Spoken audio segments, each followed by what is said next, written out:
No verão de 2005, observadores sobrevoaram o olho do furacão Katrina, a tempestade mais destrutiva e mortífera ocorrida nos Estados Unidos. 294 km por hora.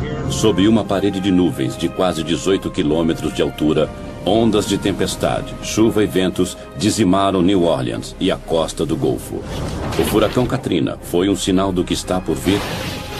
Muitos afirmam que condições climáticas violentas como esta assolarão o planeta com muito mais frequência no futuro. Nosso planeta está sendo devastado. Terras antes férteis estão secando. Áreas litorâneas estão erodindo. Florestas tropicais estão desaparecendo. E ondas de calor estão debilitando pessoas idosas e vulneráveis.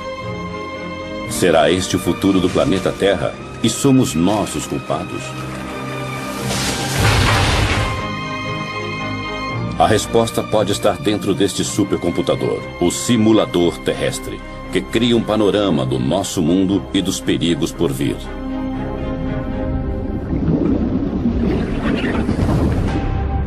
Terra 2100, a Terra em 100 anos. Começa a surgir um mundo onde o aumento das temperaturas cria uma série de problemas. Tempestades violentas, poluição e inundações litorâneas. De acordo com a análise dos cientistas, mais problemas estão por vir.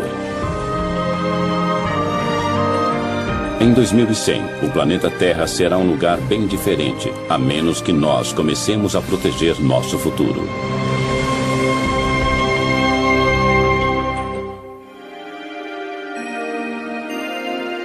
Num prédio que lembra o ginásio de uma escola, está um dos computadores mais velozes do mundo, o simulador terrestre. São 5.000 computadores interligados para processar dados na velocidade impressionante de 35 trilhões de cálculos por segundo.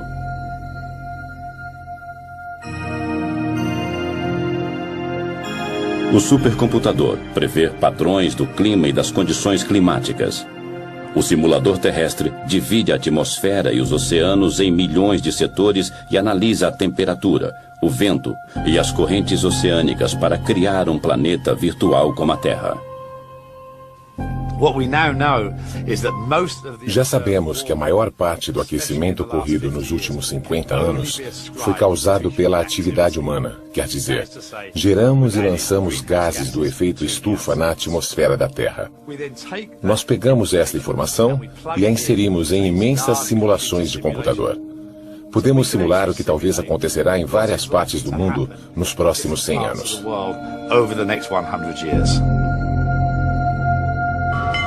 O simulador terrestre previu um desastre natural no litoral do Brasil.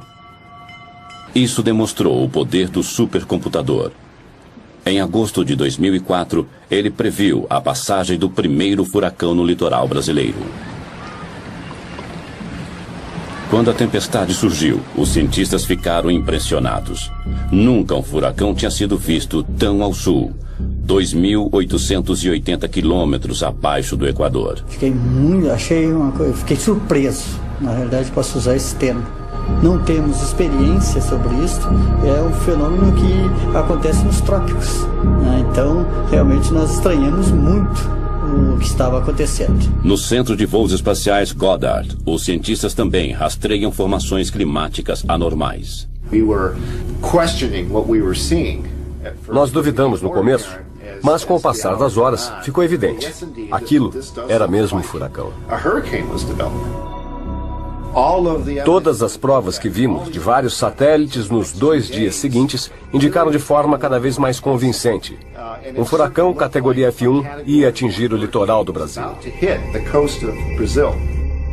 Nunca um furacão havia surgido tão ao sul.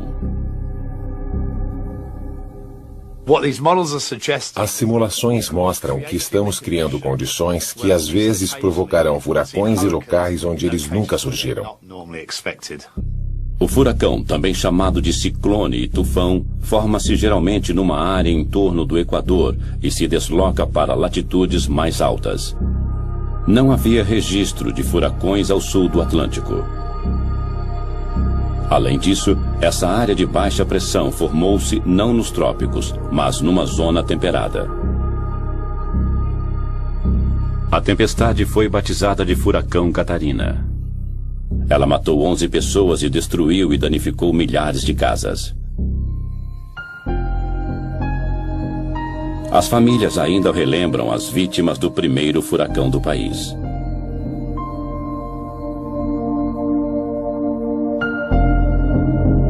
Nas décadas que virão, o simulador terrestre prevê um aumento mundial de tempestades violentas e furacões de categoria F5. As tempestades são alimentadas pelas temperaturas em elevação. Na medida em que a superfície do mar esquenta, a evaporação aumenta e produz vapor d'água que alimenta a tempestade. Quanto mais umidade, maior a tempestade. Estes computadores imensos simulam a intensidade dessas tempestades violentas que surgirão com muito mais frequência. Uma simulação de computador mostra 2 tufões seguindo para o Japão em 2096. Parece que os dois atingirão o litoral japonês, mas no último instante um deles desvia para o norte.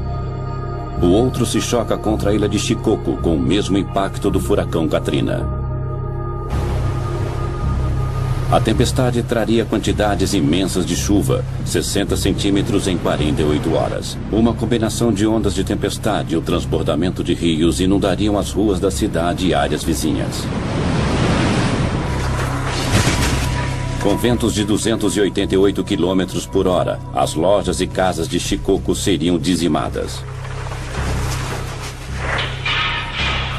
Árvores imensas seriam arrancadas do chão durante o ataque impiedoso do tufão. Ninguém sairia ileso do bombardeio do tufão de categoria 5.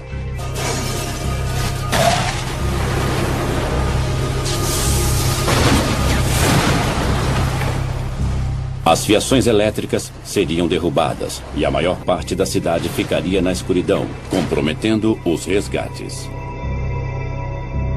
O tufão de Shikoku foi uma amostra apavorante do futuro numa simulação de computador. Mas a violência do furacão Katrina, que devastou New Orleans e a região do Golfo, foi verdadeira. Um furacão F5, ventos de 294 km por hora. Sob nuvens de tempestade, ventos violentos golpearam o Golfo do México, enquanto Katrina lançava ondas gigantes no litoral. O furacão entrou terra adentro e o nível do mar subiu muito, chegando a quase 7 metros e até mais nos baixios costeiros. Na costa, as ondas imensas eram incontroláveis. New Orleans foi devastada, assim como a costa do Golfo.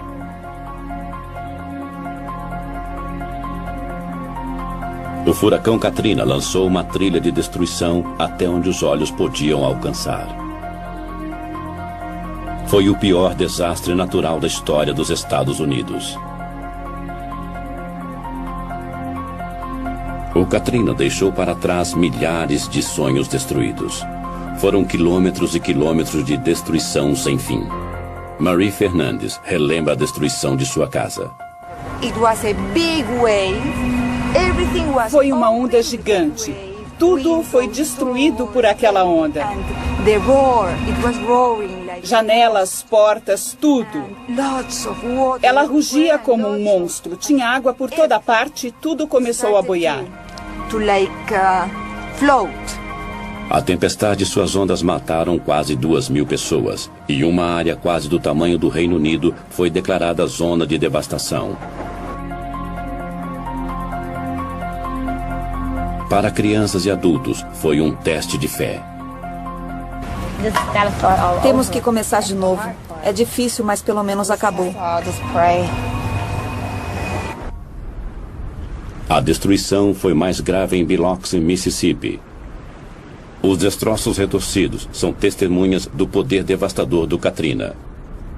Fotos aéreas de uma ponte mostram o antes e o depois do furacão. As ondas destruíram casas a quase 2 quilômetros de distância da costa. Quando voltou ao local, Beth Matter ficou desolada. Você trabalha a vida toda e acha que está tranquilo, aposentado, mas ver o vento levar tudo...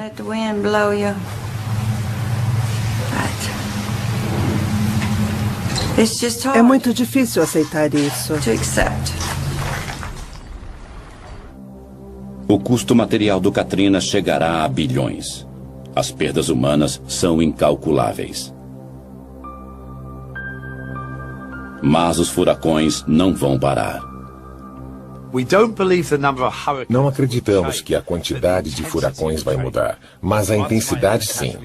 O que era para ser um de categoria F4 pode ser um categoria F5. As simulações mostram que, com o aquecimento da Terra, a superfície dos oceanos também esquenta e, por isso, veremos tempestades bem mais fortes, e estes computadores imensos simulam a intensidade destas tempestades violentas. Se um desses arrasadores furacões de categoria 4 ou 5 atingir uma grande cidade dos Estados Unidos, podemos esperar muita destruição. Talvez o que vimos em New Orleans possa ser visto até em lugares como Nova York.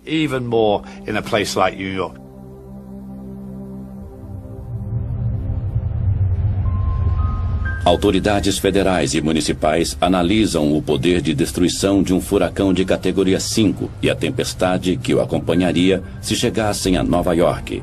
É uma previsão sombria.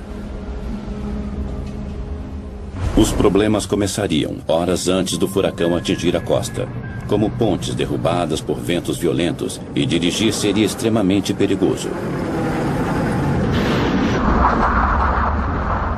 Os arranha-céus de Nova York ficariam vulneráveis com ventos de mais de 200 km por hora.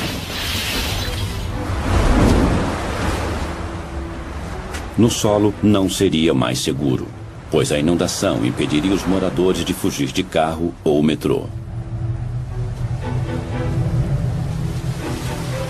Ondas de tempestade de 9 metros assolariam a cidade e invadiriam as ruas do centro e o sistema de túneis do metrô de Nova York.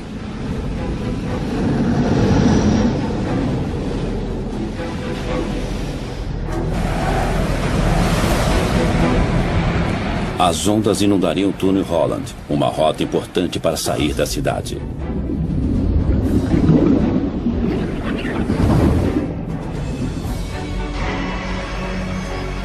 Os aeroportos seriam fechados e Wall Street também.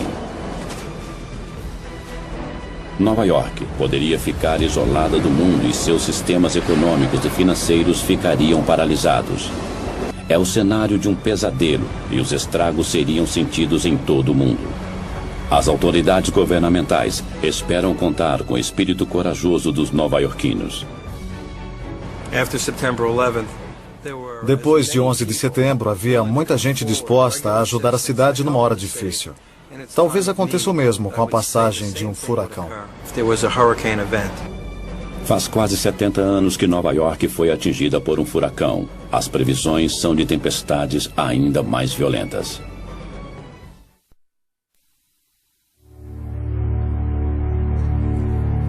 As ondas de calor são outro problema letal do aquecimento global. Desde a Revolução Industrial, o dióxido de carbono aumenta velozmente. As temperaturas globais subiram cerca de 9 graus e a previsão é de que esquente ainda mais. Nos próximos 100 anos, no ano 2100, a Terra aquecerá de 1,4 graus até 5,8 graus Celsius. A temperatura poderia subir acima de 50 graus. Em alguns locais, as temperaturas elevadas serão uma ameaça à vida. Em agosto de 2003, Paris sofreu com uma intensa e mortífera onda de calor. 10 dias de calor escaldante com temperaturas de mais de 35 graus Celsius. Naquele verão, a França ficou totalmente seca.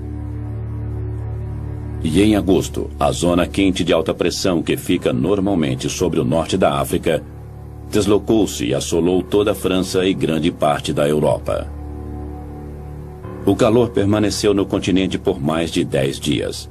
O clima seco e quente criou uma onda de calor fatal.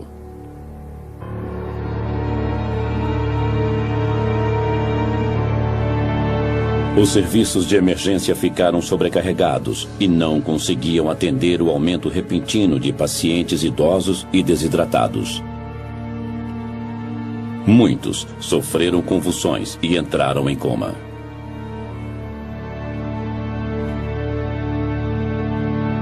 Surchargé, étouffé, j'imagine. O hospital ficou sobrecarregado. A pressão era inacreditável. Não sabíamos contra o que estávamos lutando. Os pacientes morriam sem parar. Era um campo de batalha. Quando o corpo desidrata, ele deixa de suar e a temperatura corporal aumenta rapidamente. As células cerebrais e cardíacas são destruídas e isso pode causar a morte. A falta de ar-condicionado era um problema grave. A temperatura não subia apenas durante o dia, subia à noite também. E se você não tivesse ar-condicionado, o corpo não conseguia esfriar à noite. Por isso, muitas pessoas morreram.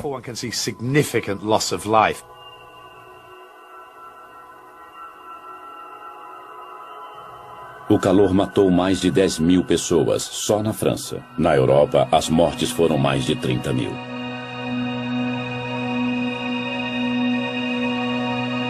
O simulador terrestre prevê um aumento global nas mortes causadas pelo calor nas décadas futuras. As zonas vermelhas mostram as áreas de maior risco. Na Europa, regiões frias serão atingidas por temperaturas fatais. A previsão mostra que temperaturas mortíferas podem também atingir China, Japão e o resto do leste da Ásia. O Dr. Larry Kalkstein, da Universidade de Delaware, usa as informações do supercomputador para calcular mudanças futuras nas mortes urbanas devido a ondas de calor. Em Tóquio, as mortes podem aumentar 2,5 vezes em 50 anos. Após 100 anos, as mortes poderão aumentar 11 vezes. Em Londres, esse aumento chegará a 47 vezes em 2100. E em Nova York, haverá 43 vezes mais mortes causadas pelo calor no mesmo período. Os cálculos das 6 maiores cidades do mundo mostram um grande aumento nas mortes causadas por altas temperaturas nos próximos 100 anos. Os resultados foram mais devastadores nas cidades ao norte, regiões frias atualmente. Perto da linha do Equador, poucos morreriam pelo calor, porque o calor é o mesmo todo dia. É quente, mas é igual. Mas Tóquio, Nova York, Toronto e Paris são locais mais vulneráveis, porque num dia pode fazer 35 graus e no outro pode fazer 20 graus. As pessoas não estão acostumadas, a estrutura urbana não está preparada. As casas não são adaptadas para isso.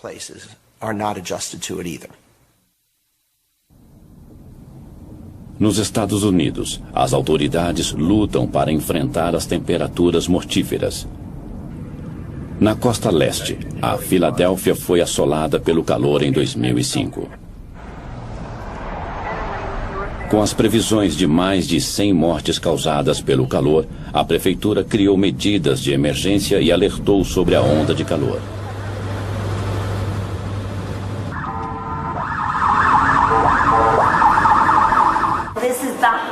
É o dia mais quente do ano que, com a alta umidade, produzem uma combinação perigosa. Eu sou Lori. A televisão e o rádio alertavam sobre as altas temperaturas. 36 graus, o dia mais quente do ano. O Departamento de Saúde Pública da Filadélfia criou uma linha exclusiva para orientar as pessoas a sobreviverem ao calor. É pagar a conta ou comprar um ar-condicionado. As janelas estão abertas? Não tem nenhuma janela aberta? Beba muita água. Se tiver algum problema, ligue de novo. Mandaremos uma enfermeira. 700 voluntários do Departamento de Saúde patrulharam a cidade. Eles visitavam cidadãos idosos e outros em risco para checar seu estado. Está quente, mas eu estou bem. Olá, como você está? Estou passando roupa. O ar-condicionado está ligado? Está. Ótimo. Eu vim saber se você está bem. Falo com você depois. O esforço valeu a pena. 12 pessoas morreram, embora as autoridades tivessem previsto mais de 100 mortes. Os esforços da cidade de Filadélfia salvaram vidas. Mas as grandes cidades não são as únicas a enfrentar o calor devastador. As temperaturas elevadas destroem plantações, pastos e florestas tropicais. As mudanças climáticas estão afetando a vida e o plantio em muitas partes do mundo. Uma viagem até a China mostra como as mudanças climáticas estão afetando regiões da Ásia. Esta área era uma planície verde, mas o superpastoreio está transformando a paisagem num deserto, e os cientistas estão alarmados porque o aquecimento global está acelerando o processo.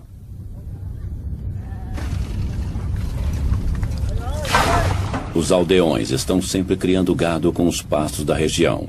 Agora os pastos estão morrendo e o deserto está aumentando. Tem uma casa soterrada aqui. Aqui era um cercado de ovelhas. Esse estilo de vida está mais ameaçado a cada ano com o avanço dos desertos, que soterram casas e localidades essenciais para eles. Só levou 7, 8 anos para ficar assim. Essa parede está bloqueando a areia. Não posso usar o lugar, mas não posso demoli-lo. A combinação do mau uso da terra e de um mundo cada vez mais seco e quente são um desastre para os moradores daqui. As perdas aumentam. A terra fica mais árida, fica infértil. As pessoas saem do campo para as cidades que já estão com problemas de superpopulação. Não são só os pastos que estão morrendo. Do outro lado do mundo, as florestas tropicais brasileiras estão desaparecendo. A água e a vegetação interagem para formar o ecossistema rico da floresta amazônica. Atravessando a floresta está o maior rio do mundo em volume de água, o Rio Amazonas. Em agosto e outubro de 2005, houve uma estação de seca recorde e o mundo viu uma amostra de como o Rio Amazonas pode ficar daqui a 100 anos. Este curso d'água poderoso, que atinge quase 10 quilômetros de largura em alguns trechos, literalmente secou. O verde claro é grama. Ela cresceu no leito exposto do rio. Em alguns pontos, o nível da água caiu absurdamente, entre 5 e 10 metros.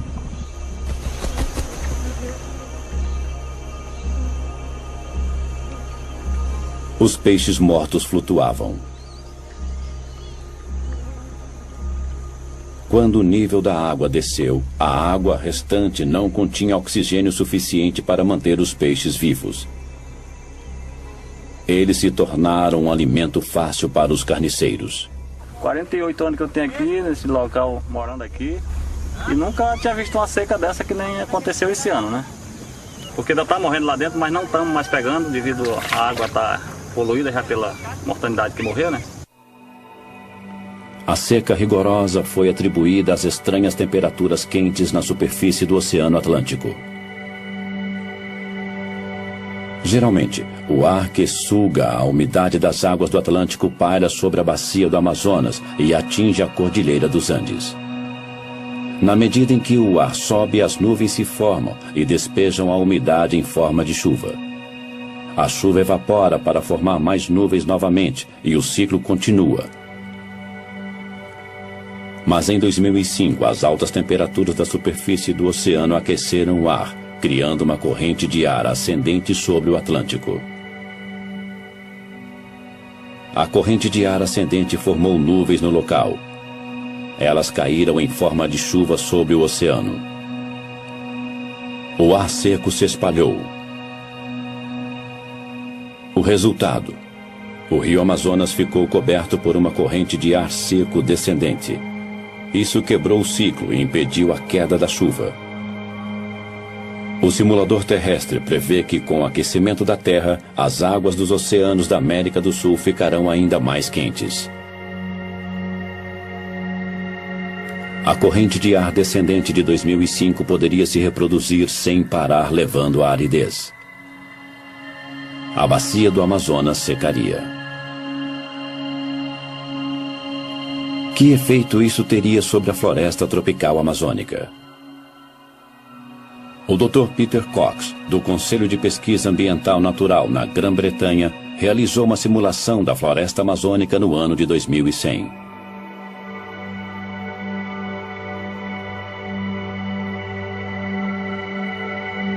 O resultado foi chocante.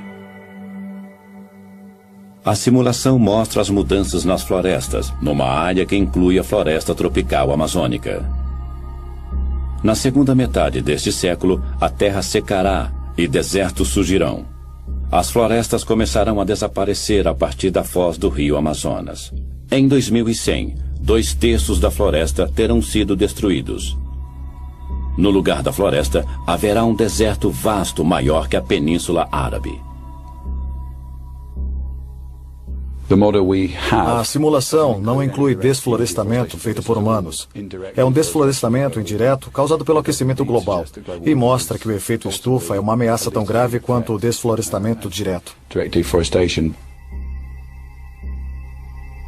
A simulação mostra como a desertificação do rio Amazonas ocorrerá. Haverá pouquíssima chuva, por isso as plantas não terão água suficiente. Muitas árvores definharão. Depois que uma área secar, isso acelerará o efeito em outras áreas. Um matagal de savana vai surgir. Depois ele se tornará grama. Na medida em que o clima secar, nem a grama resistirá. Em 2100, o poderoso rio Amazonas estará ressequido e se tornará uma extensão do deserto. A seca também é um problema no sul da Espanha. Em julho de 2005, os fazendeiros foram às ruas para exigir mais água para suas fazendas.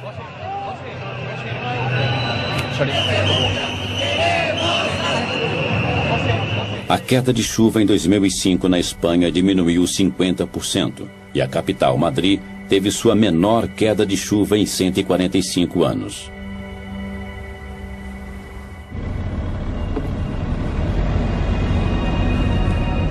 No sul da Espanha, a província de Múrcia é conhecida por suas frutas e vegetais.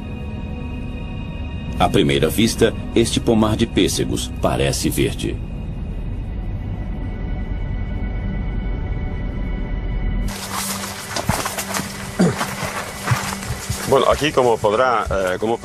Olhe o pessegueiro.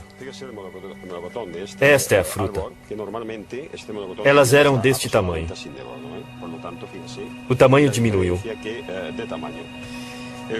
É porque não tem água.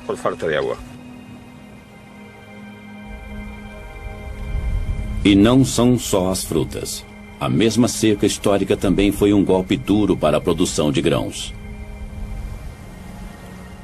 No cinturão de grãos da Espanha, a queda de chuvas foi apenas 1/3 da média.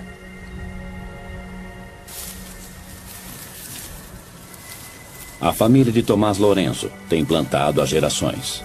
E o trigo sempre foi um alimento importante nos 90 hectares da fazenda. Lourenço conhece os sinais de uma boa plantação.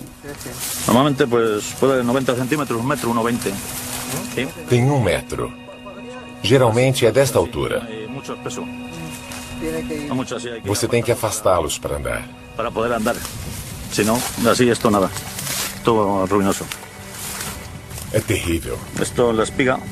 Não tem grãos dentro. Olhe, totalmente vazio. Nada. Isto não... Nada.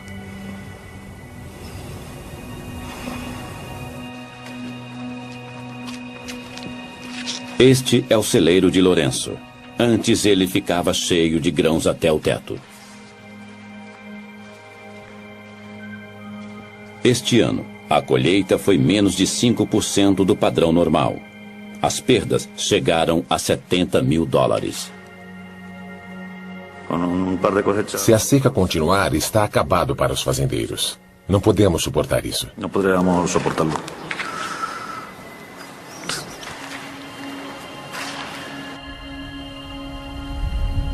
A seca destruiu a colheita de grãos da Espanha em mais de 40%.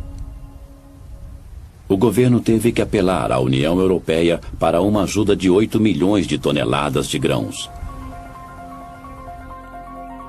O que acontecerá com o clima da Espanha no futuro? O simulador terrestre prevê que em 100 anos as chuvas na Espanha diminuirão 10%. As temperaturas continuarão a subir e o solo se tornará cada vez mais seco. É provável que secas como a de 2005 ocorram sempre.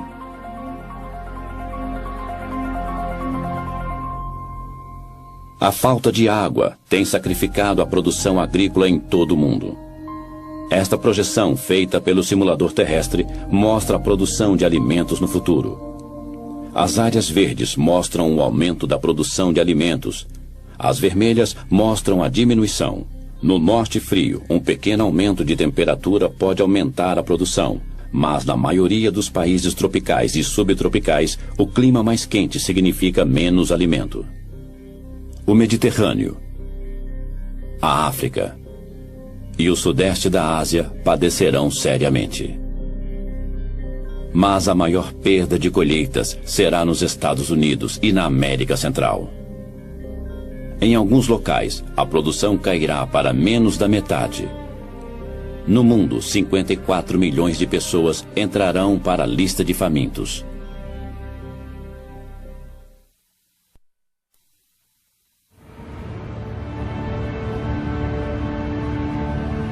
Em Kaohsiung, Taiwan, há uma guerra. Um exército de inspetores de saúde está no ataque, e as redes de borboletas são as armas. O inimigo é uma espécie de mosquito africano que carrega o vírus mortífero da dengue, e o aquecimento global é aliado do inseto. Como algo tão pequeno pode ser tão letal? Começando na África, o habitat do mosquito se estende pelos trópicos até o sul de Taiwan, seu limite ao norte. O vírus da dengue provoca a febre da dengue. Quando os mosquitos infectados picam as pessoas, o vírus penetra no corpo. Os infectados sofrem erupções cutâneas e uma febre de quase 40 graus.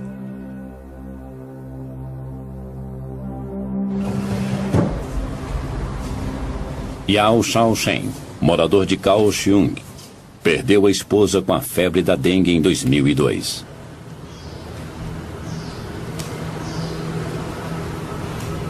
Ela já havia contraído a febre da dengue 3 anos antes.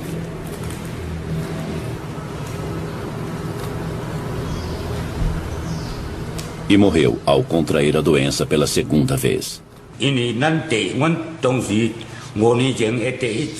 A minha mulher teve a febre antes, mas não foi grave.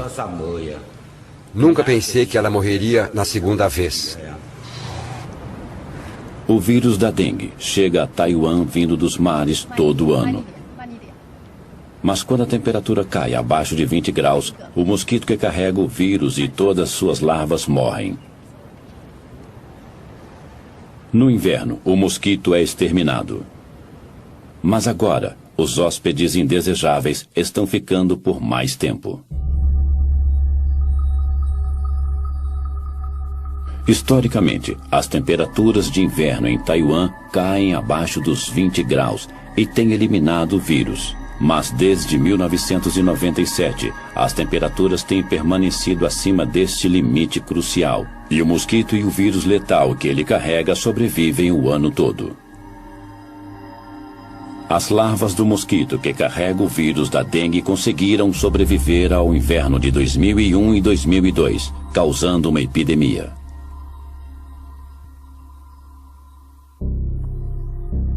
Este mapa oficial mostra a extensão da epidemia de dengue disseminada pelo mosquito. Ela está restrita ao sul da ilha, perto da cidade de Kaohsiung, mas as autoridades estão apreensivas, pois há outras áreas em risco. Para prevenir que a infecção se espalhe na cidade de Kaohsiung, sempre que um caso é confirmado, uma exterminação em grande escala do mosquito é realizada. Esta dedetização é feita em 10.000 casas. A aplicação de pesticidas é feita dentro e fora das casas.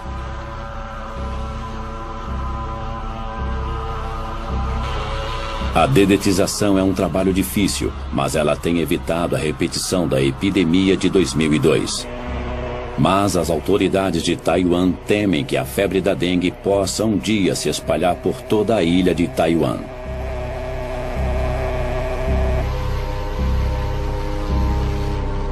Não é só um problema de Taiwan. O aquecimento global está criando novos locais de reprodução deste vírus.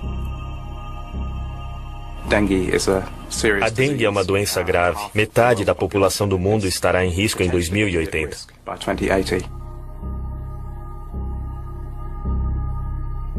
Se o clima continuar esquentando, veremos mosquitos transmissores de doenças em nosso quintal? Podemos calcular a disseminação da febre da dengue e doenças similares monitorando as mudanças de temperaturas no mundo? Aqui, as áreas em vermelho escuro no mapa mostram regiões de alto risco. Em 2080, mais partes da África e Índia estarão em risco, assim como regiões ao sul dos Estados Unidos e Japão. Hoje, 2,5 bilhões de pessoas vivem em áreas de risco. Em 2080, o número ultrapassará os 5 bilhões.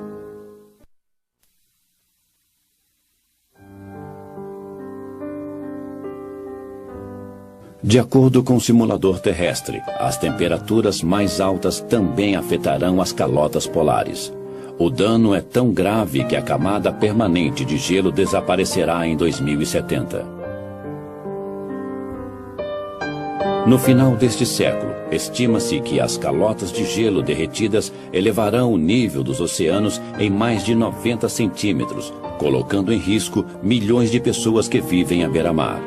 Na ilha de Shishmahev, os moradores já sentem os efeitos do aquecimento global.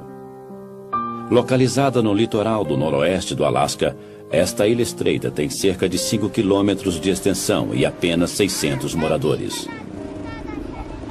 A maioria dos moradores é de indígenas norte-americanos que vivem da caça e pesca. Hoje, eles procuram um novo lugar para viver.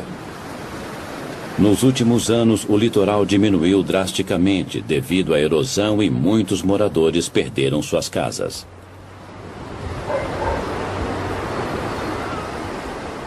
Tony Weiwana é membro de um comitê que estuda o problema de realojamento dos moradores da ilha. Nos últimos 9 anos, ele tem acompanhado os danos da erosão litorânea.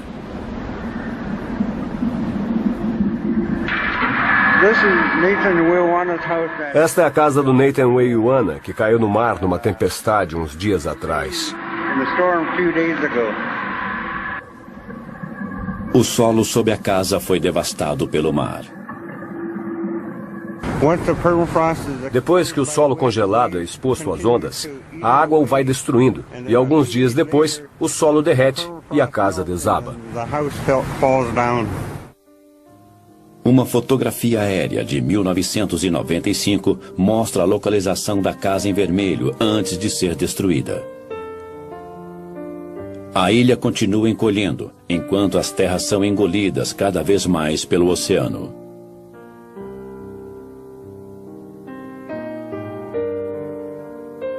Em apenas uma década, o litoral recuou em quase 60 metros. Tony tem filmado a erosão. Em alguns locais, pedaços de terra de 38 metros ilha dentro desapareceram da noite para o dia. A erosão é veloz porque grande parte do solo da ilha é solo congelado perene, o permafrost. Quando fica exposto, ele derrete imediatamente. Uma causa da erosão é o derretimento das calotas de gelo polares. No passado, quando o mar entrava em ressaca em outubro, o litoral já estava coberto de gelo, que atuava como proteção contra a água e a erosão. Quando há tempestades e não há gelo, é um perigo para os moradores, porque a água se choca direto contra a costa e começa a arrastar a areia.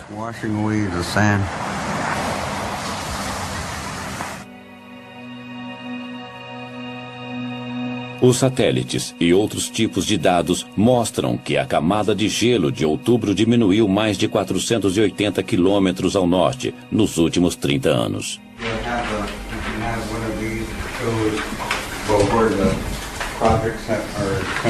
Os moradores da ilha de Shishmaref têm analisado o problema da erosão inúmeras vezes. Se a erosão continuar neste ritmo, talvez a ilha se torne inabitável em menos de 20 anos. Eles tomaram uma decisão. Todos mudarão da ilha em 2009.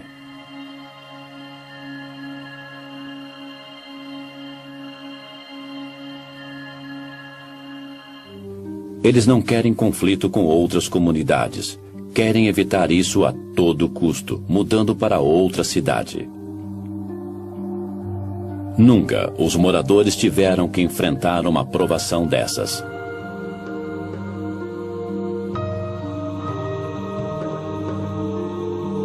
Quando Tony e os outros moradores deixarem Shishmaref, um estilo de vida desaparecerá assim como o único local que eles chamaram de lar.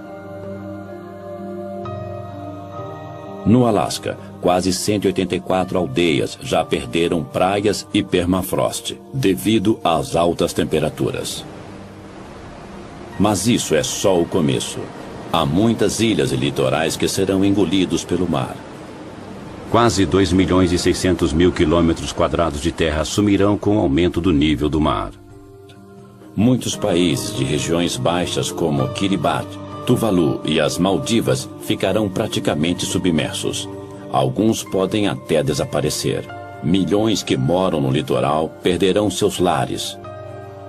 10 milhões nos Estados Unidos, 27 milhões na Indonésia e 33 milhões no Vietnã. 260 milhões no mundo todo. 1/4 bilhão de refugiados do aquecimento global. As simulações de computador nos ajudam a prever o futuro do planeta. Elas mostram um mundo sob ataque. O clima inóspito e as variações climáticas causarão danos sociais, econômicos e ambientais que não podem ser recuperados. O panorama ambiental mostra que o mundo está em perigo e que devemos fazer algo a respeito agora. Com as simulações de nosso planeta em perigo, será que os governos se unirão para reduzir as causas das mudanças climáticas no planeta? Se o mundo reverter as mudanças climáticas, voltaremos a ter um mundo seguro.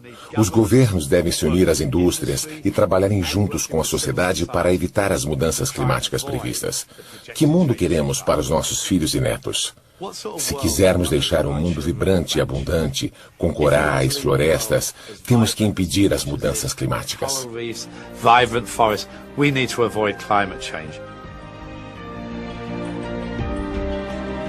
A raça humana tem a sabedoria para salvar o mundo? Enquanto o debate continua, as temperaturas continuam subindo, nos levando a um ponto onde não há mais volta.